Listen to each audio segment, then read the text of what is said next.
Assalamualaikum warahmatullahi wabarakatuh. Innal hamdalillah nahmaduhu wa nasta'inuhu wa nastaghfiruhu wa nu'minu bihi natawakkalu alaihi wa na'udzu billahi min syururi anfusina wa min sayyiati a'malina. May yahdihillahu fala mudhillalah wa may yudlil fala hadiyalah. Wa nashhadu an la ilaha illallah wahdahu la syarikalah. Wa nashhadu anna sayyidana wa maulana wa habibana wa syafi'ana wa sanadana Muhammadan abduhu wa rasuluh. Sallallahu alaihi wasallam tasliman katsiran amma ba'd. Qala Allah Ta'ala fi kitabihil karim wa huwa asdaqul qailin. A'udzu billahi minasy syaithanir rajim. Man 'amila shalihan min dzakarin aw untha wa huwa mu'min falanuhyiyannahu hayatan thayyibah wa lanajziyannahum ajrahum bi ahsani ma kanu ya'malun. Wa qala aidan wal 'asri innal insana lafi khusrin illa alladzina amanu wa 'amilus solihati wa tawassaw bil haqqi wa tawassaw bis sabr. Wa qala an-nabiyyu sallallahu alaihi wasallam man qala la ilaha illallah mukhlishan dakhala al-jannah wa ma ikhlasuha ya Rasulullah qala anta jizau am maharimillah. Oh kama qala Rasulullah sallallahu alaihi wasallam. Ngarsanipun para alim, para ulama, sesepuh bini sepuh, bapak-bapak, ibu-ibu semuanya, jamaah pengajian Ahad pagi, rahimakumullah karamakumullah, ingkang dipun rahmati Allah Subhanahu wa taala. Kita bersyukur sekali kepada Allah Subhanahu wa taala. Pagi-pagi ini Allah gunakan kita, memberi taufik kepada kita, hidayah, inayah, sehingga kita bisa hadir rawuh di majlis yang penuh barokah ini. Majlis yang penuh barokah. Baginda Nabi SAW doa keberkahan di pagi hari untuk umat ini. Barik lahum fi bukhurihim. Ya Allah, berkahi untuk umat di pagi mereka. Jadi pagi-pagi ini, kalau dalam hadis itu di pagi hari itu manusia terbagi dua golongan. Golongan pertama pagi-pagi belajar agama, ingat ngaji. Yang golongan kedua lupa ngaji, ingat pasar. Ini kan pasar. Kalau ingat ngaji benderanya iman. Ya kalau ingat pasar lupa ngaji nanti benderanya bendera yang lain nanti. Bukan benderanya iman. Ya, kita bersyukur kepada Allah. Pagi-pagi sudah duduk di sini, nanti setelah masuk sini Allah akan memberikan hadiah kepada kita, yaitu apa? Pengampunan dosa. Kalau kita ini duduk di masjid bawa tasbih itu, istighfar, astagfirullah, astagfirullah, astagfirullah, astagfirullah 100 kali, 1000 kali, belum tentu diampuni. Tapi kalau duduk di sini enggak istighfar, diampuni sendiri sama Allah. Jadi kan ini sudah merupakan janji. Saya punya kiai almarhum itu mudahnya begini. Nang, nek kowe rene, jadi Pak Kiai itu kasih jadwal santri ketika hari raya mau suwan halal bihalal itu dikasih jadwal tanggal 7. Siapa-siapa yang datang tanggal 7 maka tak beri ampunan. Ada santri yang nggak bisa datang, datangnya itu tanggal 8, tanggal 9, tanggal 10, padahal jadwalnya tanggal 7. Pak I bilang sama saya, Muhdi, nek teko tanggal 7 orang jaluk tak kei. Kalau datang tanggal 7 enggak minta diberi. Tapi nek datangnya di luar tanggal 7 walaupun minta enggak tak beri. Paham Pak maksudnya? Kalau orang duduk di sini enggak minta dikasih ampunan. Tapi kalau datang untuk minta ampunan belum tentu diampuni. Artinya apa? Ini sudah menjadi majelis janji. Siapa-siapa yang duduk dalam majelis ini, mau ikhlas nggak ikhlas, selesai majelis semua dapat rata, semua dapat pengampunan semua. La yashqa bihim jalisuhum. Tidak pernah susah orang yang duduk bersama majelis. Makanya kalau kita ini mau diampuni ya banyak-banyak duduk dalam majelis, Pak. Satu kisah ini, Bapak, satu kisah ini. Ada majelis seperti ini, Bapak Ibu, majelis seperti kemudian ya punya anak SMA, pagi-pagi begini. Dia mau beli sarapan, tapi mobilnya dibawa bapak. Bapaknya ikut ngaji di sini, duduk di depan. Dari kunci dibawa bapaknya. Anaknya mau ambil mobil, kuncinya dibawa bapak. Mau masuk, minta kunci, malu dia. Nah, majelis sedang berjalan. Maka dia menunggu di sana, di luar sana.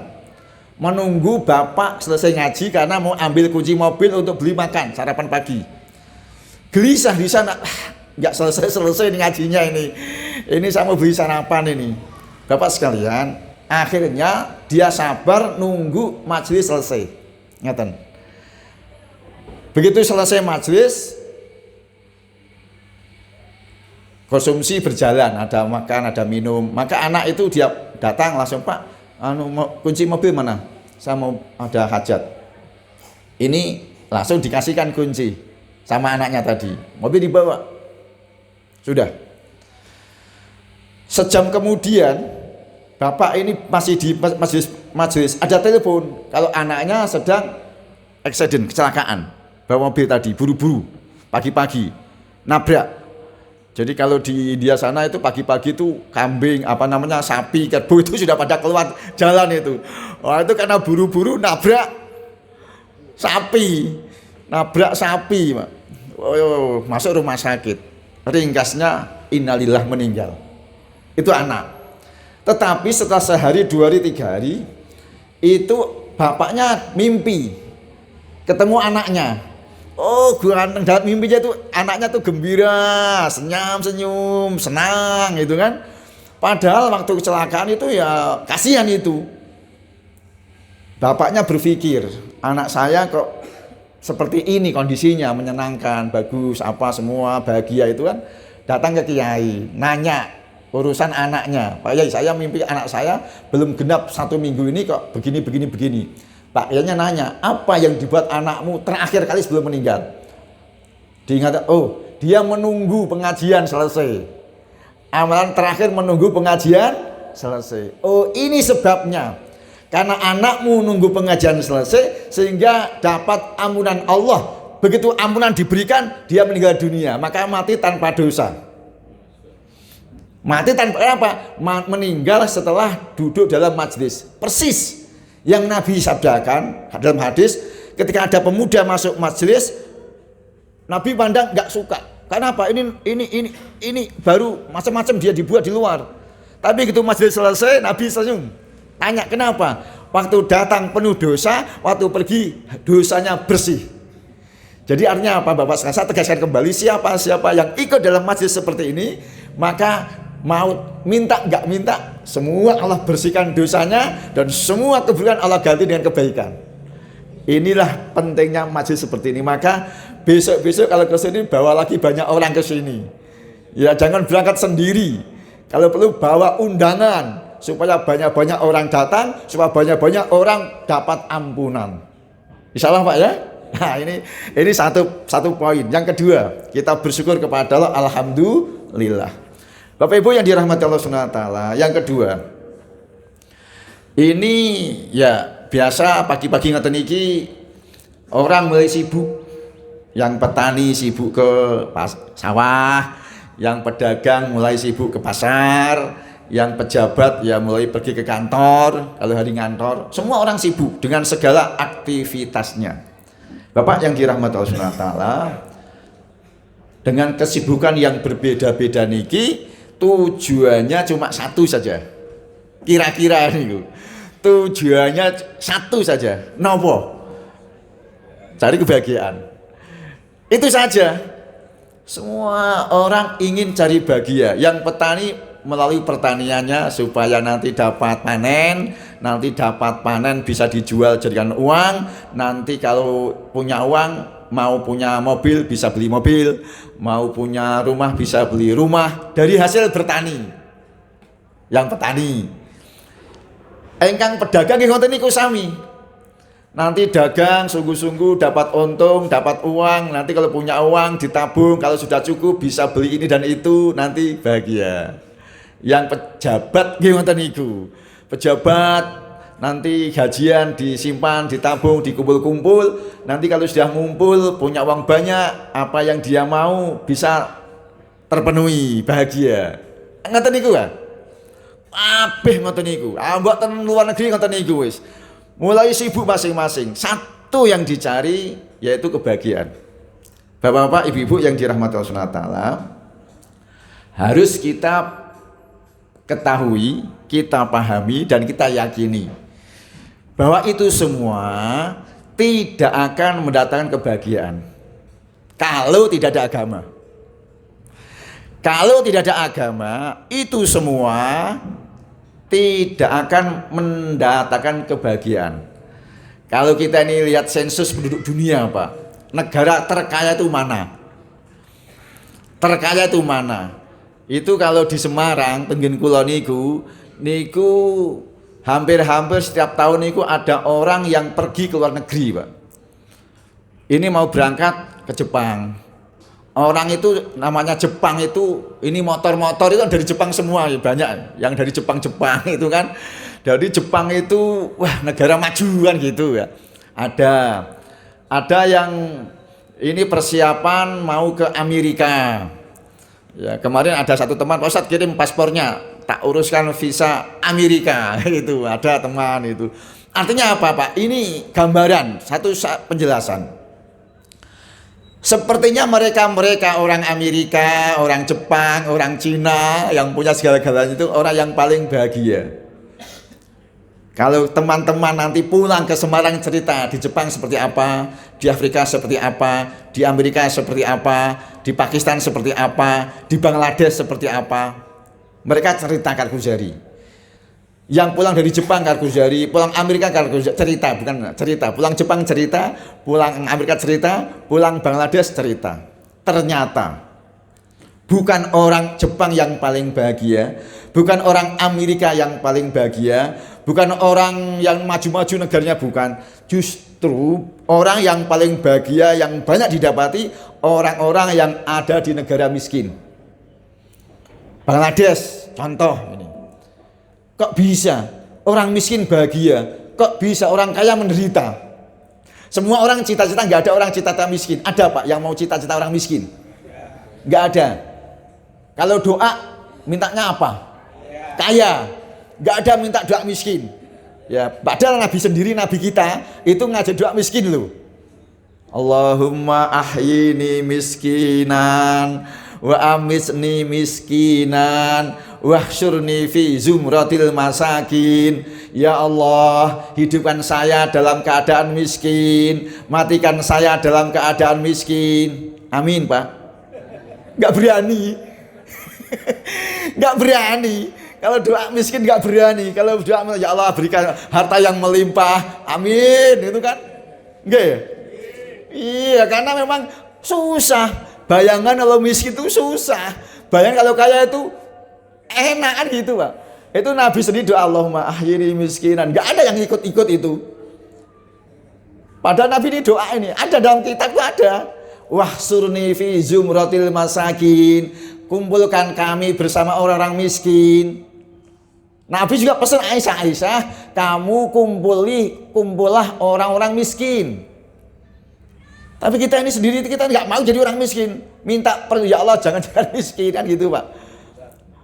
Ternyata kaya miskin bukan urusan bahagia, Pak. Urusan bahagia itu dalam agama. Kaya ada agama maka bahagia. Miskin ada agama bahagia. Ini makanya ini kemurahan Allah. Kalau orang kaya harus kaya untuk bahagia, Pak, nggak akan dapat. Karena apa? Dunia ini banyak orang miskin daripada orang kaya. Di kampung ini tuh kalau orang kaya miskin banyak mana? banyak yang miskin. Ya memang rumahnya besar tapi maaf nyuwun sewu itu utangnya akeh gitu kan. Jadi artinya kan usaha lagi untuk orang yang kaya itu orang yang nggak punya tanggungan utang itu wes hidup paling mewah itu, nggak ada yang ngejar-ngejar itu Pak. Tapi kalau orang sudah banyak utang itu ya, masya Allah ini motor ini masih cicilan, ini mobil masih cicilan, wah ya. Kalau orang Amerika itu memang sepatunya bagus Pak, mengkilat Pak. Tapi dalamnya itu kakinya pada lecet. Karena apa? Sepatu sesak. Sepatu sempit, sesak panggil, paham toh? Jadi ketoknya mengkilat tapi lara kabeh, mlakune lara kabeh karena apa? Seperti maaf Pak, kalau orang tidak ada agama, nampaknya mewah. Namanya mewah, rumahnya mewah, kendaraan mewah, pakaiannya mewah. Kalau enggak ada agama seperti itu, dalamnya sakit, Pak. Dalamnya sakit, tapi kalau orang ada agama, walaupun nggak nampak mewah, tapi senang gitu. Makanya di situ sekarang, waman a'radu an dzikri fa inna lahu ma'isyatan dhanka. Kalau orang tidak pernah ingat kepada Allah, tidak ada agama, kehidupannya sempit walaupun tinggal di rumah mewah besar. Sempit longgarnya rumah bukan karena rumahnya Pak. Sempit dan longgarnya penghuni rumah bukan karena rumahnya, sempit dan karena hati penghuni rumah. Kalau hatinya longgar, rumah kecil jadi longgar. Kalau hatinya sempit, rumah besar jadi sempit. Ini Bapak sekalian, maka Bapak sekalian inilah kunci. Ya saya sampaikan kunci untuk suksesnya manusia hanya dengan agama. Ini yang harus kita pahami, harus kita yakini. Bukan sekedar maklumat. Nanti keluar masjid lupa lagi, duit lagi, nanti duit lagi gitu. Wah, ya kalau orang mikir duit Pak susah Pak, karena duit ini semakin habis Pak. Ini negara ini banyak utangnya duit ini, karena Pak orang yang banyak cari duit Pak, sementara duitnya sedikit Pak. Tapi kalau agama, nggak bakal kurang Pak, karena hari ini orang sedikit yang amal agama. Bapak yang dirahmati Allah, saya pernah jumpa kemarin waktu saya di Afrika kemarin ini. Saya ini mau ke Afrika, Kak, ke negara Senegal, Afrika Barat. Wah, nggak ada saudara, nggak ada kenalan. Kita ini berharap kepada saudara semuslim saja, sekalimat saja, ukhuwah saja. Nggak dapat, nggak bisa dihubungi. Sudah, pokoknya berangkat aja, bismillah. Bapak sekalian, ternyata sampai di sana ada ketemu anak muda. Anak muda pakai jubah, tapi nggak pakai kopiah. Dia nunggu kami ini. Begitu saya turun dari bandara, keluar, sudah ada anak muda pakai jubah. Ini teman ini, karena pakainya sama. Hanya mereka nggak pakai kopiah, kita pakai kopiah. Assalamualaikum, salam. Indonesia, nah Indonesia, masya Allah. Langsung barang-barang dibawa, masukkan mobil.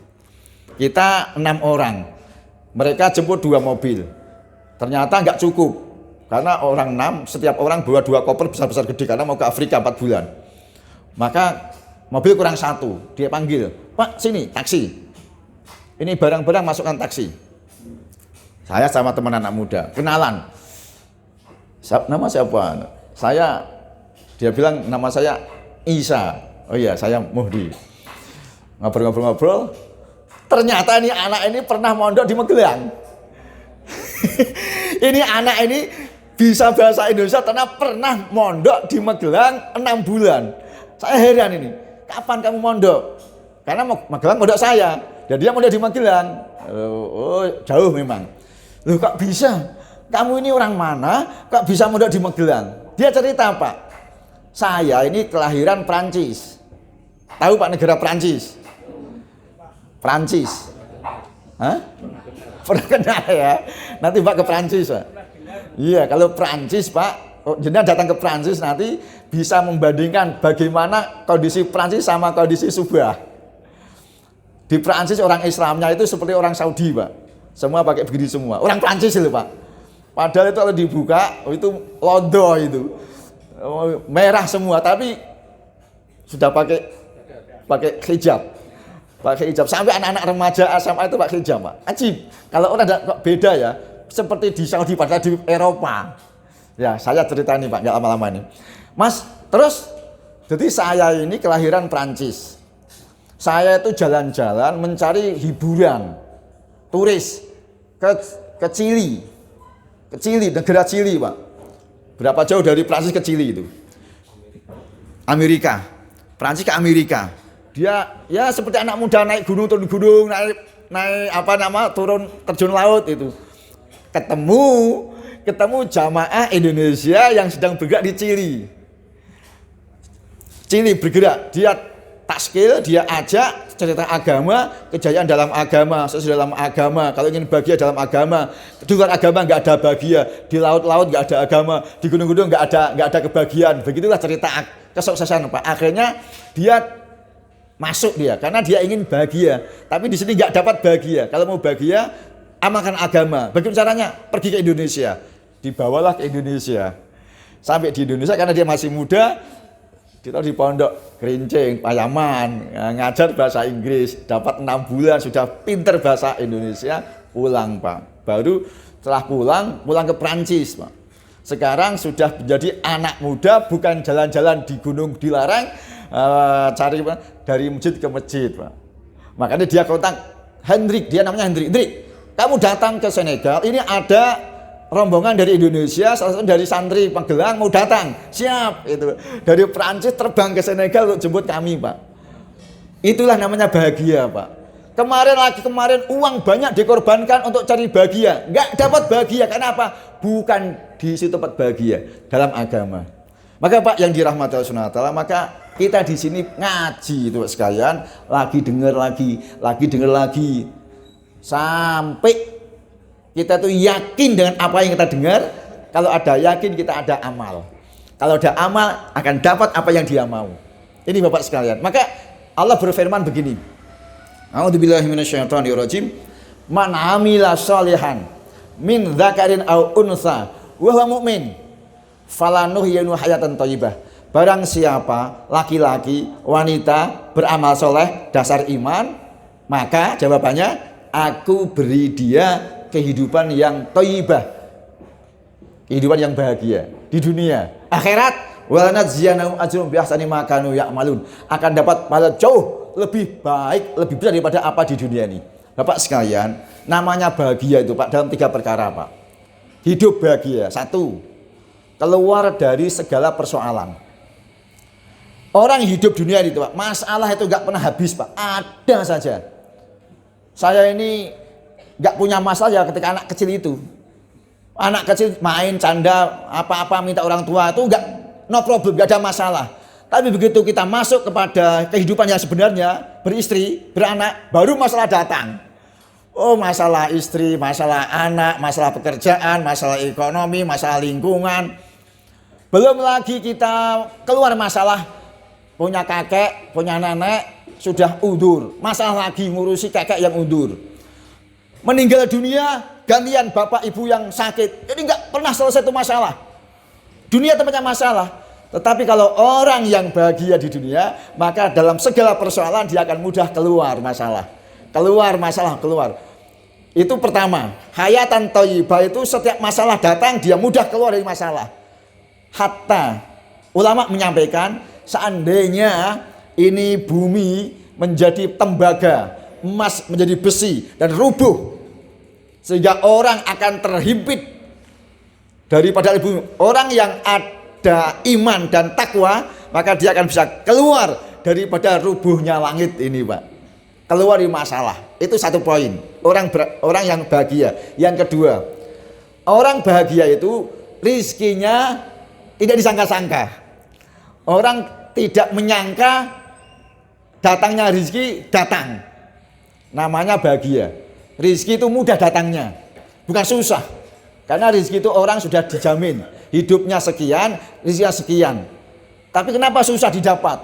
Cari-cari gak ketemu-ketemu. Itu rizki itu. Malah kadang-kadang malah sampai keluar Jawa, sampai keluar negeri cari rizki. Tinggalkan anak istri, kerja cari rizki, setahun 2 tahun. Susah didapat, nanti dapat perginya cepat. Musibah. Orang yang bahagia, 1, keluar dari persoalan. Yang kedua, rizkinya agak mudah. Yang ketiga, ketika ada musibah, dia selamat dari musibah. Inilah bahagianya orang di dunia. masalah mudah keluar, rizkinya datang mudah, kemudian terhindar dari musibah. Dan ini akan didapati dengan satu agama, takwa. Sehingga Bapak Ibu yang dirahmati Subhanahu wa taala, orang beriman, orang bertakwa, wa may yattaqillaha yaj'al lahu makhraja. Keluar masalah keluar. Ada seorang penjara, ada orang di penjara di zaman sahabat. Kalau zaman dulu Pak, kalau orang ya zaman Jepang, zaman Belanda itu, kata bapak saya itu kalau ada ceramah begini Pak, nggak punya sertifikat, nanti keluar langsung ditangkap polisi, masuk penjara.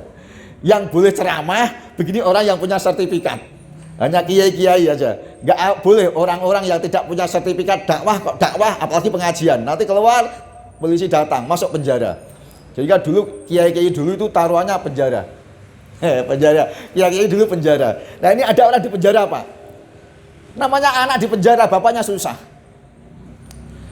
Matur ke Nabi, ya Rasulullah, anak di penjara. Sudah, sampaikan anakmu, suruh baca ini kalimat banyak-banyak. La haula wala quwata illa billah. Suruh banyak istighosah. La haula wala quwata illa billah. La haula wala quwata illa billah. Banyak-banyak. Datang.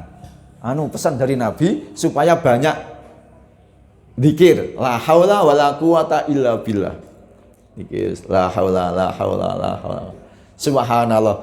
Ketika zikir dibaca dan dibanyakkan, itu pintu penjara terbuka, rantainya putus. Kemudian karena rantai putus, dia keluar.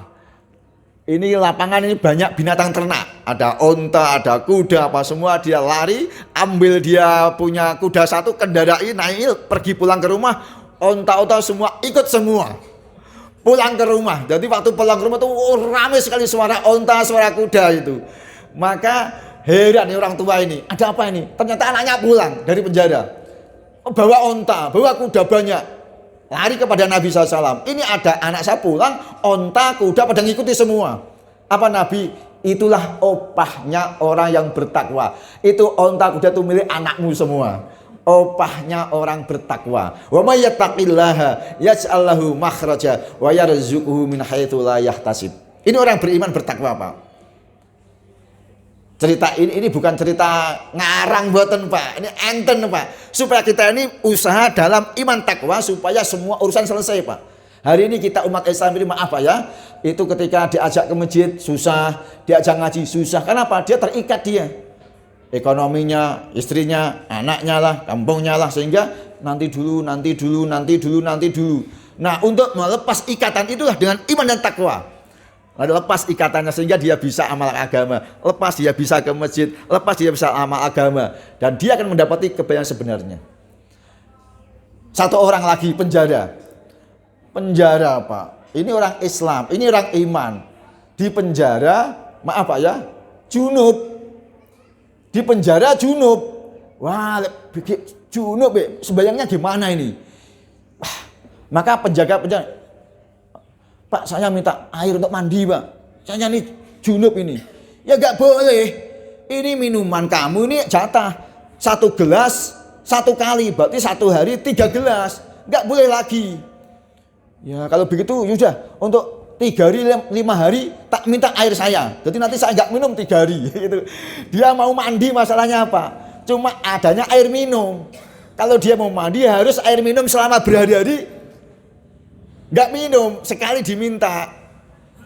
Subhanallah, karena dia jaga agama benar Pak sekalian, gak dikasih. Akhirnya apa? Ya karena sudah usaha sebegitu rupa Pak. La yukallifullahu nafsan illa wus'aha. Jadi Allah tidak akan minta kecuali kemampuan. Jadi dia sudah usaha Pak. Subhanallah. Akhirnya itu begitu dia usaha minta air, mau mandi, mau sholat gak bisa itu Allah kirim mendung Pak. Mendung itu dari luar sana itu puter akhirnya tuh masuk ke penjara, hujan di penjara Pak. Masya Allah.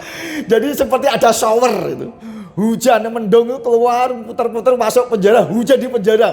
Ngudani orang yang sedang junub ini Pak, mandi Pak, hujan Pak. Masya Allah. Loh itu ayo ajib lah. Namanya itu orang beriman, bertakwa seperti itu Pak. Masalah akan mudah keluar.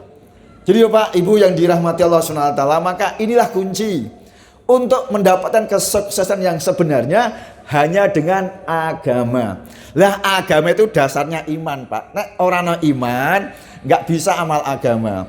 Nggak ada iman, buatan iso istiqomah. Kalau nggak ada iman, nanti ngajinya nggak ikhlas. Kalau nggak ikhlas, nggak dapat opah. Itu Pak. Yo sholat, yo zikir, tapi nggak ikhlas. Makanya nggak dapat opah. Habis sholat susah, nggak ada kebahagiaan. Makanya pertama itu iman yang perlu diperhatikan, Pak. Makanya nek bayi lahir niku ditanduri iman, diadani niku lho. Nek bayi lahir sunah kanjeng suruh ngadani Allahu Akbar, Allahu Akbar, adan Allah Maha Besar, Allah Maha Besar. Padahal belum kenal bapak, ibu, belum apa-apa itu. Masukkan dulu ke telinga kanan adan, iqamat kiri supaya apa? Masuk biji iman. Nanti kalau sudah masuk biji iman, nanti bapak ibu itu ya merawat, jangan dibiarin. Nanti mulai la ilaha illallah, dia belum bisa apa-apa itu, tapi sudah la ilaha illallah Allah sallallahu alaihi wasallam diajari terus. Begitu sampai itu anak usia setahun 2 tahun bisa mulai ngomong, diajari ngomong Allah la ilaha illallah la subhan, diajari mupuk iman supaya iman terus. Nanti kalau sudah cukup umur usia 7 tahun, usia 8 tahun, taruhkan di madrasah diniyat. Pak Ustadz tolong anak saya diajari ngaji, iman diajari Fatihah, alhamdulillah rabbil alamin, salat Allahu Akbar, diajari terus supaya masuk agama iman. Nah malangnya kalau sudah gede, sudah tamat SMP, sudah nggak sempat lagi belajar agama. Karena sudah sekolah SMP pulang jam 2, pulang jam 3, nggak kok ngaji lagi. Sehingga sampai usia dewasa sudah nggak pernah ngaji lagi. Sehingga banyak dulunya rajin di madrasah TPQ, begitu gede-gede sudah nggak lagi, sudah nggak lagi sembahyang, sudah nggak agama. Karena apa? Pemupuan berhenti di situ. Maka ini iman ini nggak ada habisnya dari lahir sampai mati. Usaha iman dari lahir sampai mati, dari lahir sampai turun kuburan. Bapak sekalian, lah terus prakteknya bagaimana? Sementara hari ini orang sibuk dengan urusan masing-masing. Maka kata ulama, usaha iman itu tempatnya di masjid, di Masjid Salim, di masjid. Sahabat mengatakan ta'allamnal iman, kami belajar iman. Belajar iman itu namanya belajar itu satu orang bicara, satu orang mendengar. Kalau dulu nggak ada pena, nggak ada tulis, Pak. Dari mulut, dari hati ke mulut, dari mulut ke telinga, telinga ke hati. Nanti keluar lagi. Mudahnya tamsil itu seperti air hujan, Pak. Jadi orang ngaji begini, Pak, seperti air hujan. Hujan itu turun, ada bumi itu yang menerima air hujan, meresap, kemudian nanti akan numbuh tumbuhan, rumput tumbuh, mangga tumbuh. Ada yang hujan, tapi airnya itu nggak meresap, nampung di bebatuan, sehingga terjadilah ada namanya kumpulan air sungai. Nah, orang-orang datang mengambil air untuk diminum, untuk ternak. Yang kedua, ada yang begitu hujan bablas, nggak meresap, nggak menampung, nggak tahu kemana arahnya. Tanah keras. Jadi ini 3 ini. Tanah ini 3. Ada yang kehujanan meresap, tumbuh. Ada yang kehujanan menampung. Ada yang kehujanan hilang.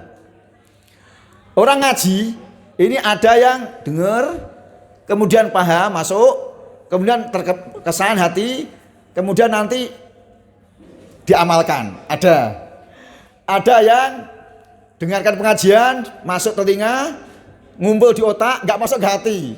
Oh, pinter dia, tapi nggak amal, karena nggak masuk hati.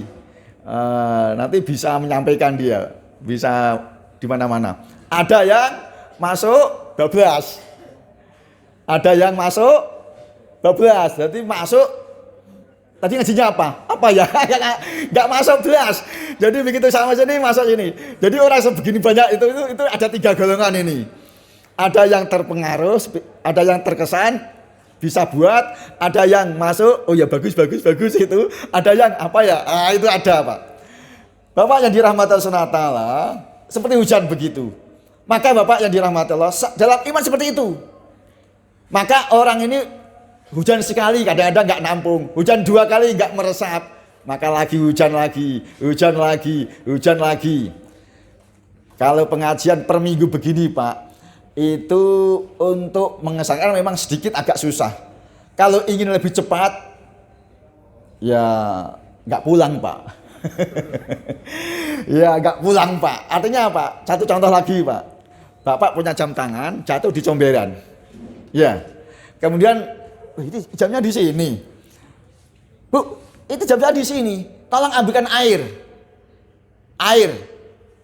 1 gelas. Gerujuk 1 gelas. Jam di comberan disiram 1 gelas. Kira-kira bersih enggak? 1 ember. Bersih enggak? Ya enggak bersih wong di comberan. Lah Pak. Jenengan carane mboten ngeten. Lah gimana Bu? Ambil tuh jam, keluar di comberan. Keluar dari comberan, baru disiram 1 gelas. Bersih enggak? Kalau dikeluarkan dari comberan, 1 gelas bersih. Tapi kalau masih di tempatnya, ya susah. Makanya, ini rencang-rencang niku nek ngresiki iman, latihan iman niku 3 dina ora mulih, Pak. Nyuwun sewu, Pak. Supaya dengan siraman yang sedikit itu bersih. Nek ning omah disirami ngaji 1 minggu, Senin, Selasa, itu sama-sama di comberan. Lingkungannya enggak berubah-ubah. Makanya kiai mana-mana saja dikasih juga enggak berubah-ubah. Coba 3 hari, nanti dengan 1 kali, 2 kali, 3 kali ceramah itu bersih, Pak. Tadi malam saya cerita, ini cerita di kampung saya, Pak. Saya ini sekarang tinggal di Mangkang, di dekat Taman Lele. Itu ada teman situ yang biasa naik orjen tunggal, Pak. Tadi malam saya ceritakan, ini saya mau ceritakan dengan komplit sedikit, Pak. Itu dia lahir orang tua Muslim, bapak ibunya orang Islam. Tapi dia sendiri itu sejak kecil gak pernah diajari Islam. Ya Islam, KTP Islam. Sampai dia nikah, punya istri, punya anak, gak pernah sembahyang. Dia kerjanya, istrinya itu penyanyi, dangdut. Suaminya yang biasa pakai orjen. Satu kali diajak keluar 3 hari, dibawa ke Limbangan sana 3 hari. Saya cerita, oh ini orang gak pernah sholat, orang Islam Pak. Orang Semarang, orang Mangkang Pak. Itu agama itu, pondok-pondok mana banyak itu. Dia mau sholat, dia mundur Pak. Karena dia nggak tahu sholatnya bagaimana, dia mau belajar. Allah Akbar, tengok itu. Nanti Allah Akbar, tengok itu. Karena nggak bisa sembahyang. Takbir, tengok temannya. Rukuk, tengok temannya. Sujud, tengok temannya. Di belakang sendiri nggak kelihatan. Akhirnya selesai sholat, dia mundur lagi ke belakang. Dia perhatikan orang pada zikir, wirid, itu bacaan apa, dia di belakang. Kemudian selesai doa, orang mau sholat. Pak dia, ini orang mikir ini sholat apa ya? Ini tadi sholat 4, kok ini ada lagi sholat, ngerti nggak? Nggak tahu dia. Begitu selesai, mas, mriki. Ngaji. Dijak ngaji mudzakarah, gitu ngaji mudzakarah. Ada makan, tajwid, tahiyat, Fatihah, diajak. 1 hari 5 kali sholat berjamaah. Sekali sholat 1 hari 5 kali dia sudah bisa. Kemudian tambah yang kedua kali, yang ketiga 3 hari berturut-turut 15 kali sholat Pak. Kalau di rumah Pak nggak bisa. Bapak sendiri tengok masing-masing. Saya itu 3 hari ada nggak ketinggalan berjamaah. Kita ini yang sudah pakai kopiah, pakai ketuk putih. Bisa ndak dalam 3 hari berturut-turut duhur, asar, maghrib, isya, subuh, duhur, asar selama 3 hari berjamaah. Ini orang yang nggak pernah semak sekali sholat bisa 3 hari full sholat berjamaah Pak. Sudah pulang, ini sudah 3 hari. Istrinya nunggu di rumah. Ini mas sudah 3 hari kok belum pulang. Jam 9 belum pulang. Padahal mestinya pagi-pagi jam 7 udah pulang. Di bel, mas sudah 3 hari kok belum pulang. Iya dek, saya ini nikmat sekali di sini, malas saya pulang. Masya Allah, 3 hari di masjid Pak, nikmat kebahagiaan dirasa. Hatinya tuh tentram, damai, aman. Mau pulang berat, tapi harus pulang mas. Ini kita nanti sore manggung, jadi harus pulang. Ini ada pesanan sudah manggung. Dia pulang susah Pak. pulang susah mikir bagaimana istri saya juga merasakan apa yang saya rasakan. Kenikmatan, kebahagiaan, ketentraman hidup dirasakan. Maka Bapak sekalian, dia pulang mikir istrinya, Dek, saya itu enak hidup 3 sholat, Masya Allah berubah Pak, pakai kopiah ke masjid, Masya Allah. Itu orang-orang melihat orang itu ke masjid, dengaran ke masjid, Masya Allah. Ini sekarang ke masjid ini, sebelumnya nggak pernah ke masjid Pak. Masya Allah, ada genduri orang pada bisi-bisi, itu orang, kamu sekarang pakai kopiah. Masya Allah, ini orang tahu dia diomongin sana sini Pak. Saya pulang dulu pakai serban Pak. Wah, heran lagi Pak. Orang nggak pernah sembahyang sama sekali, hilang 3 hari di masjid Pak sekalian, pulang berubah. Pakai kopiah, pakai serban, Masya Allah. Istrinya ini Pak, yang dipikirkan istrinya, bagian istrinya itu seperti saya. Dia minta teman, Mas tolong dong, istri saya datangi, bawa istri jenengan, datang ke rumah istri saya. Supaya nanti saya juga mau keluar 3 hari, belajar iman. Datang Pak. Begitu datang, ngobrol, cerita-cerita, akhirnya istrinya mau. Di bawah 3 hari keluar Pak. Belajar iman agama. 3 hari bapak di masjid, ibu di rumah. 3 hari. Ajib. Pulang 3 hari, orang waktu datang itu rambutnya merah. Seperti orang londo Pak. Ya memang penyanyi merah. Kemudian pulang pakai jilbab. Rapet. Kemudian pulang sambil pulang bilang, Mas mulai hari ini saya tidak lagi manggung lagi. Terserah. Lah kita ini sudah jadwalan banyak. Terserah. Saya tidak lagi mau manggung lagi. Subhanallah Bapak sekalian, coba perhatikan nih Pak. Cuma 3 hari aja. 3 hari dulunya ya pengajian di mana-mana didengar, tapi nggak pengaruh. 3 hari berubah. Satu orang sekarang menjadi Islam yang sungguhan. Perempuannya menjadi Islam sungguhan. Sudah lagi nggak mau nyanyi, nggak mau manggung pakai jilbab. Masya Allah. Artinya Bapak sekalian, ini asas dasar satu iman. Kalau iman nggak dibina, walaupun kita Islam Pak, maaf Pak, susah untuk menjaga amal Pak. Makanya Masya Allah teman-teman berubah. Jangankan orang seperti ini Pak. Seorang kiai. Ada kiai Jawa Timur Pak. Di Jombang sana. Santrinya banyak. Itu 3 hari. Keluar 3 hari kiai. Itu bilang saya kok seperti Islam baru. Subhanallah kiai loh Pak. Seperti Islam baru Pak. Di tempat saya Pak. Di Meranggen Pak. Dulu ada nama kiai terkenal. Kiai tersohor Pak. Al-Hafidh menjadi seorang pimpinan ahli tarekat Qadriniyah Syahbandiyah di Demak, Kabupaten. Itu setiap selapan ngaji di masjid kami, Pak. Ya kiai maas pakaian kopiah hitam, pakai safari putih, sarungan, bawa tas kecubung, ngaji itu. Itu begitu diajak keluar 3 hari itu Pak Kiai itu. Pak Kiai, khurut niki belajar latihan dandani awak supaya imane munda, supaya amale munda. Lah kok piye bojone? Alah cuma namung 3 hari kok. Cuma 3 hari aja.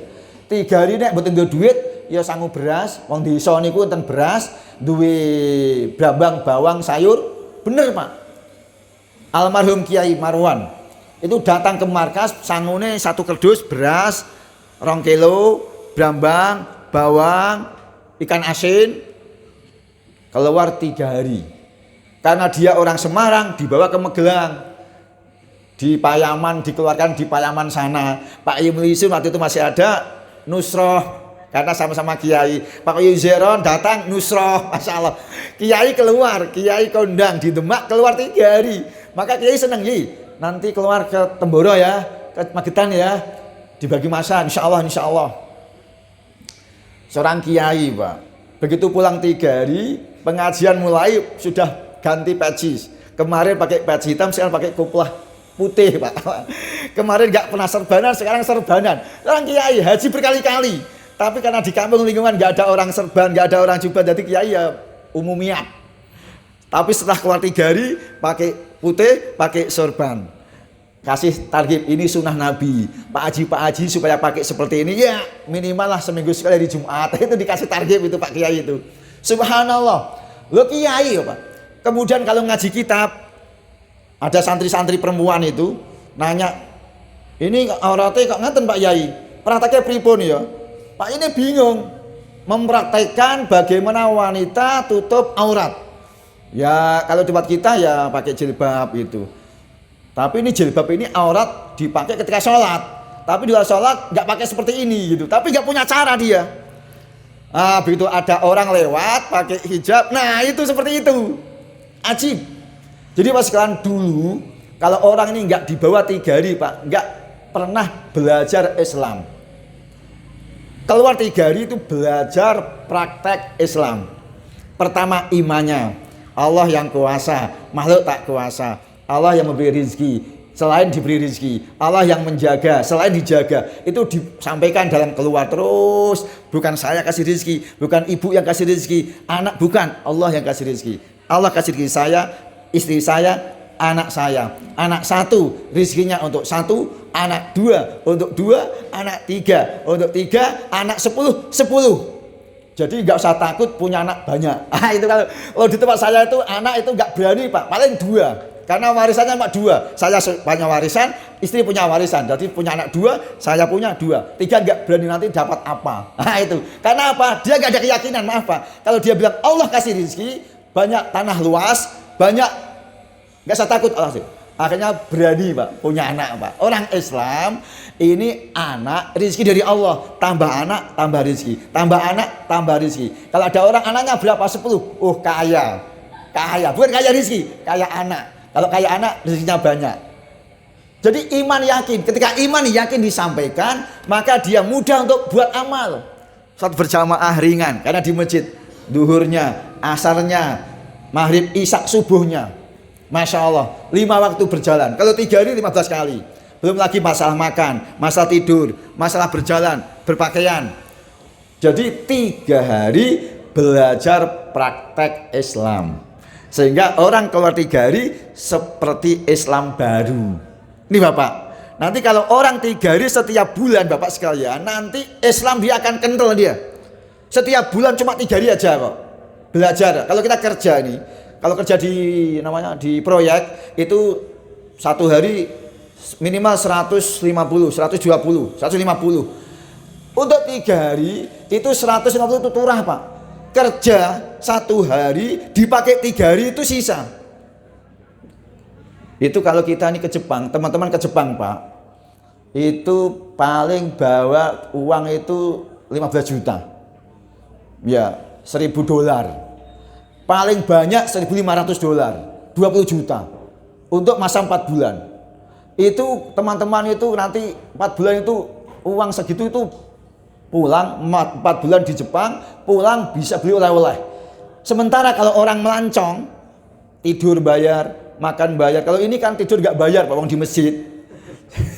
Jadi makan juga sering di masjid. Kalau di Jepang itu masjid itu dengan kulkasnya komplit.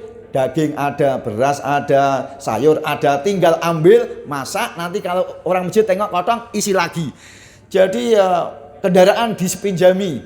Kalau bisa nyupir, berarti kemana-mana pakai mobil, hanya modal bensin saja.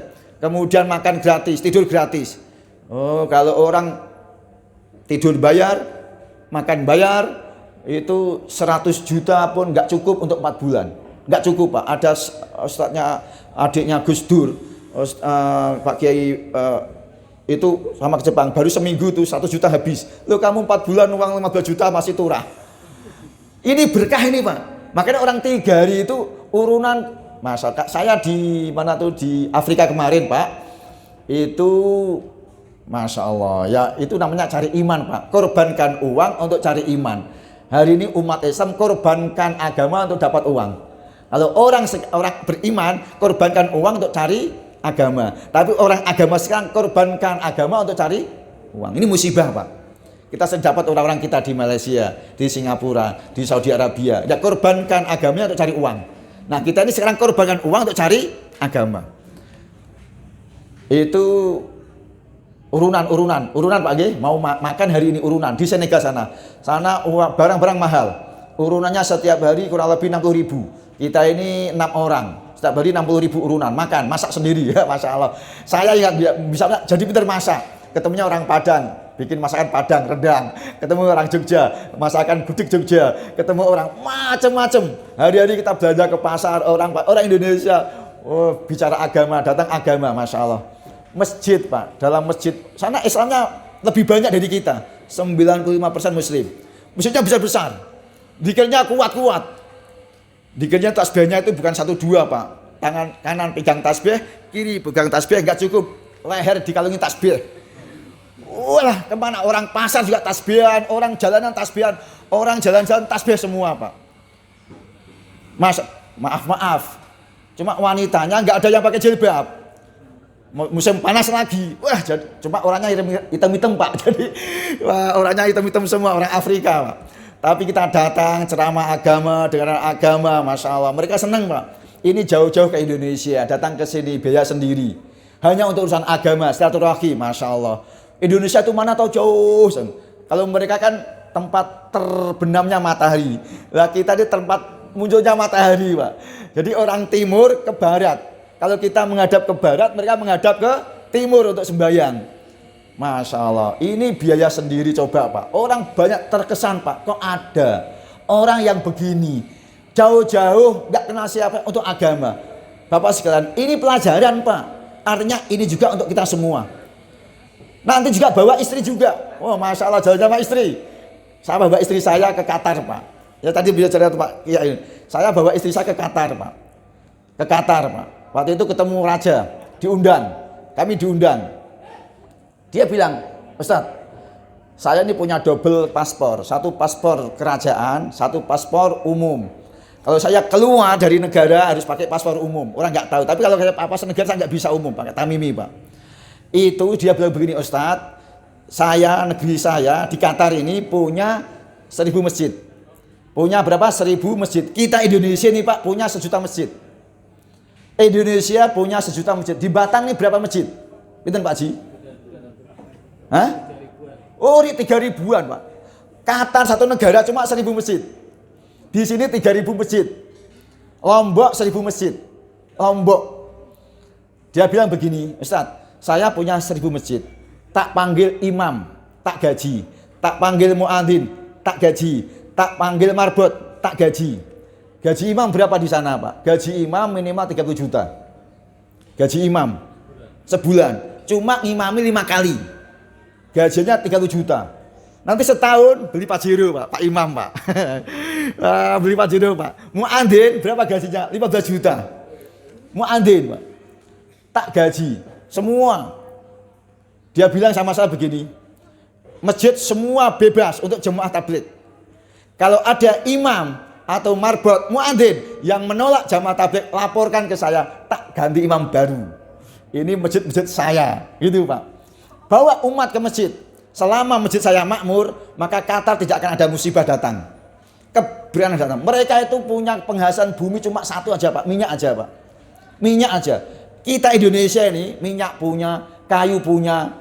Saya itu bersama orang kayu, Ji. Bilang kayu Indonesia kalau dimakan Indonesia gratis cukup. Itu orang. Semua kayu semua ini hutan-hutan belantara itu. Minyak punya, kayu punya, emas punya, nikel punya, tapi penduduknya pada kelaparan semua. Sementara Qatar hanya punya 1 minyak saja, penduduknya itu kekenyangan semua. Nggak ada kerja mereka. Subsidi gratis. Ingin punya rumah, pilih tempat sendiri, nanti tak bikinkan tempat, tak kasih listrik, tak kasih air gratis. Qatar, Pak. Lah kita ini orang Islam nih, bora-bora rumah, masjid yang bayar. Iya, wah kita ini kacau, Pak. Semua ada, tapi kita susah untuk mendapatkan. Mereka cuma satu saja, itu rakyat yang makmur, Pak. Kenapa? Masjidnya makmur. Dia bilang selama masjid saya makmur, semua beres. Indonesia ini semua ada, Pak. Tapi karena masjidnya kosong, jadi semua hilang semua, Pak. Ingin makmur, makmurkan masjid.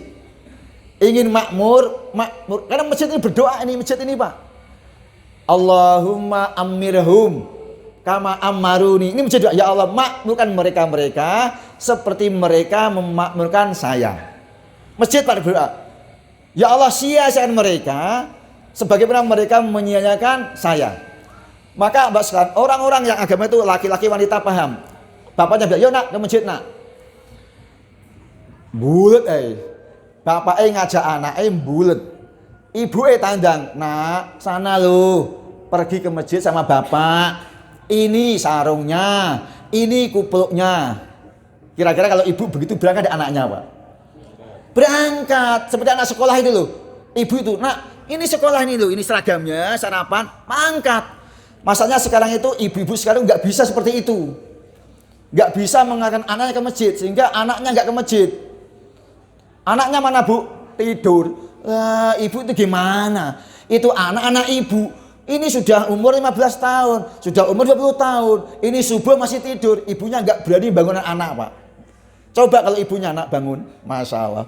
Itu zaman dulu itu wanita laki bapak ibu itu semua sama sepakat toh untuk hidupnya agama di rumah tangga. Bapaknya agama bagus, ibunya agamanya bagus, anaknya nggak punya agama nggak bisa hidup di rumah pak. Tiga-tiganya kerja sama, Ibrahim, Hajar, Ismail. Baru pak. Baginda Nabi, Khadijah, putri-putrinya, semua sama pak. Nah, jangan sampai bapaknya seperti Nabi, ibunya istri Nabi, anaknya seperti Fir'aun. Maaf pak ya. Jadi wah penentang berat, jangan sampai. Harus sama-sama kerja. Maka di sini ada kerja bapak, ada kerja ibu, ada kerja pelajar, santri, pelajar. Sehingga nanti akan hidup agama sempurna di rumah. Maka Bapak Ibu yang dirahmati Allah Ta'ala, maka ini semua Bapak Ibu latihannya hanya satu saja caranya, meluangkan waktu, korbankan diri dan harta. Sedikit saja. Kalau bahasanya begini, anfik yunfak alik. Korbankan harta kamu, nanti Allah akan bagi harta melimpah kepada kamu. Semakin kamu banyak korban, semakin banyak Allah bagi. Cuma memberinya itu Allah itu kadang-kadang nggak sekarang Pak. Karena kita sekarang nggak begitu butuh. Nanti kalau kita perlu, baru Allah kasih. Allah simpan dulu. Kalau sekarang perlu banget, Allah kasih. Dengan pengorbanan itu Bapak. Maka Bapak yang maka para kiai-kiai itu memang sepertinya nggak punya duit Pak. Tapi dia punya simpanan banyak. Karena apa? Dia banyak infak dulu atau ngaji mondok, korban gitu kan. Jadi sekarang sudah nggak ada pekerjaan, nggak punya apa-apa. Tapi Allah kasih pengganti. Kasih ketenangan dengan tidak adanya uang. Tenang tanpa uang. Allah kuasa Pak. Hari ini orang menyangka kalau uangnya nggak ada nggak tenang. Justru banyak orang gelisah karena banyak uang. Orang gelisah karena banyak uang. Banyak orang nggak bisa tidur karena banyak uang. Orang tidurnya karena nggak punya uang. Ajib. Di kampung itu Pak, di kampung ada orang itu perhatian begini. Ini saya uang banyak, tapi nggak bisa tidur. Malam-malam begadang ngopi nggak bisa tidur. Orang nggak punya uang tidur kasih jam sunnah tidur. Ajib. Besok datang, dia bawa uang 100.000. Pak, ini ada uang sedikit untuk hadiah. Ada rezeki 100.000, 100.000. Kalau yang miskin banget dikasih 200.000. Kalau yang jumbo dikasih 500.000. Masya Allah. Orang punya uang 500.000 Pak. Selama nggak pernah pegang uang. Malam hari itu orang pada tidur. Orang yang punya 500.000 nggak tidur Pak. Orang yang punya uang 500.000 nggak tidur. Pagi-pagi didatangi, loh Bu, tadi malam dengaran nggak turu. Iya Mas, kayak duit 500.000 nggak bisa tidur, takut kehilangan duit. Kemarin nggak punya duit tidur nyenyak, sekarang punya duit nggak bisa tidur Pak. Padahal tidur itu lebih mahal Pak. Orang ingin tidur beli obat macam-macam supaya bisa tidur. Ini punya uang nggak bisa tidur. Oh jadi penyakitnya di sini. Untuk tidur nggak perlu uang. Orang miskin nyenyak tidur karena apa? Tenang hatinya. Jadi Bapak, Ibu yang dirahmati Allah Ta'ala, inilah kunci bagi kita. Ingin sukses, agama datangkan. Bagaimana cara Anda dapat agama? Ya, nanti sama Pak Haji ini. Belajar agama, bawa uang sedikit secukupnya, pamit keluarganya, belajar agama. Nanti pulang, agama dibawa pulang, nanti agama yang dibawa pulang itu nanti diberikan istri dan anak. Sehingga rumah dapat agama. Besok pergi lagi, cari agama lagi, pulang bagi lagi. Nanti perubahan akan datang. Itu bapaknya rajin ke masjid, ibunya kemana-mana pakai jilbab, anaknya rajin belajar. Perubahan dari mana Pak? Dari pengorbanan yang bapak buat, ibu buat untuk agama. Itulah zaman dulu Pak. Sehingga agama berkembang karena adanya pengorbanan. Kalau orang adanya masjid ada korban, orang adanya mata ada korban. Kalau nggak ada korban nggak ada.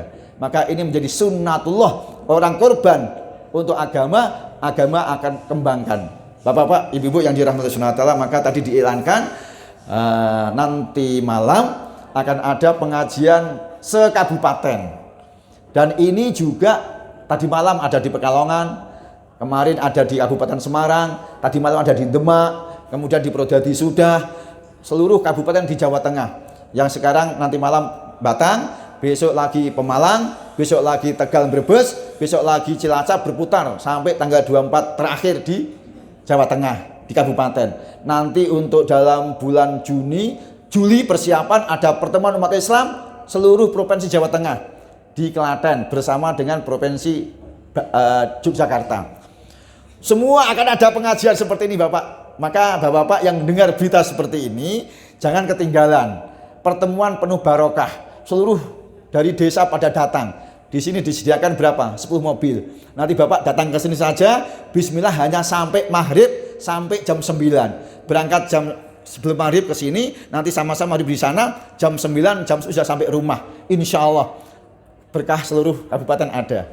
Bapak Ibu yang dirahmati Allah Taala.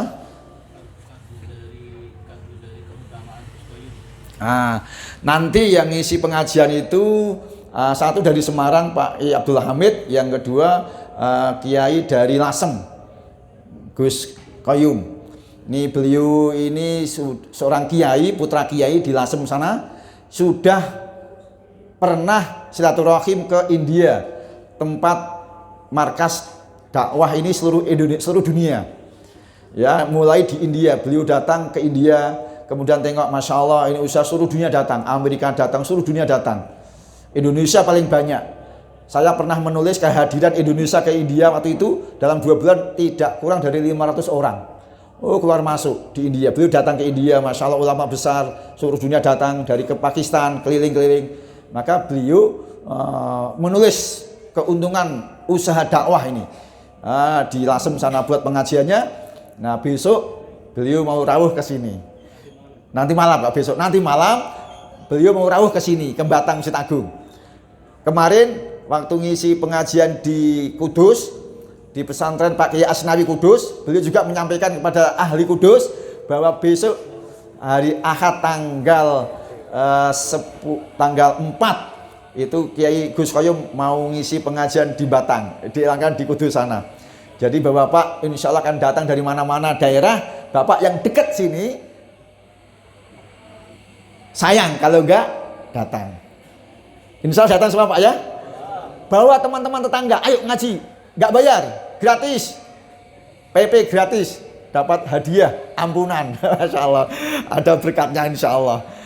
Itu dibuat juga. Kemarin saya juga ngisi pengajian seperti ini Pak di NTB, dalam seminggu itu setiap hari, Lombok Barat, Lombok Tengah, Lombok Timur, Sumbawa Barat, Sumbawa Besar, sampai ke Bima sana. Pagi kaum ibu-ibu, sore bapak-bapak. Pagi ibu-ibu, sore bapak-bapak. Kemudian seminggu ada para kiai ulama. Di NTT juga begitu. Seluruh Indonesia Pak. Ini bergerak jamaah-jamaah. Maka Bapak sekalian yang dirahmati Allah SWT, maka ini kesempatannya setahun sekali untuk kabupaten. Nanti malam bapak-bapak siap-siap untuk berangkat, ngumpul di sini. Nanti sama-sama orang sini berangkat ke Masjid Agung. Insyaallah Pak ya. Bapak-bapak, ibu-ibu yang dirahmati Allah SWT, demikian sedikit yang bisa kami sampaikan. Mudah-mudahan ada kebaikannya dan sungguh itu dari Allah Subhanahu wa taala. Kemudian kekurangan, kesalahan dari saya, maaf. Jadi saya juga masih belajar, insyaallah. Kita tutup dengan doa insyaallah. Ridho ilah wali syafaati rasulillah wali jabdil mas'ul. Al-Fatihah. A'udzubillahi minasyaitonir rajim. Bismillahirrahmanirrahim. Alhamdulillahirabbil alamin arrahmanir rahim. Iyyaka na'budu wa iyyaka nasta'in. Ihdinas siratal mustaqim. Siratal ladzina an'amta 'alaihim.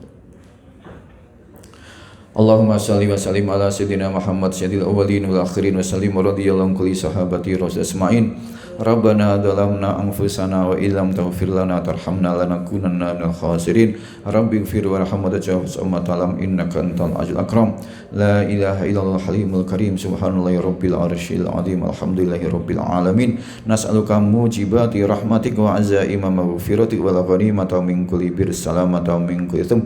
La tada' lana dhanban illa ghafartah wa la aiban illa satartah wa la hamman illa farrastah wa la maridan illa syafaitah wa la dhallan illa hadaitah wala jahilan ila alamta wala hajatan min hawaijil akhirah hiya laka ridwan ila qaditaha ya rabbal alamin ya arhamar rahimin ya awwalal awwalin ya akhiral akhirin ya dal quwwatil matin ya rahimal masakin ya arhamar rahimin ya arhamar rahimin ya arhamar rahimin ya hayyu ya qayyum bi rahmatika nastaghith aslih lana syu'unana kullaha wa la taqilna ila anfusina tarfat ain.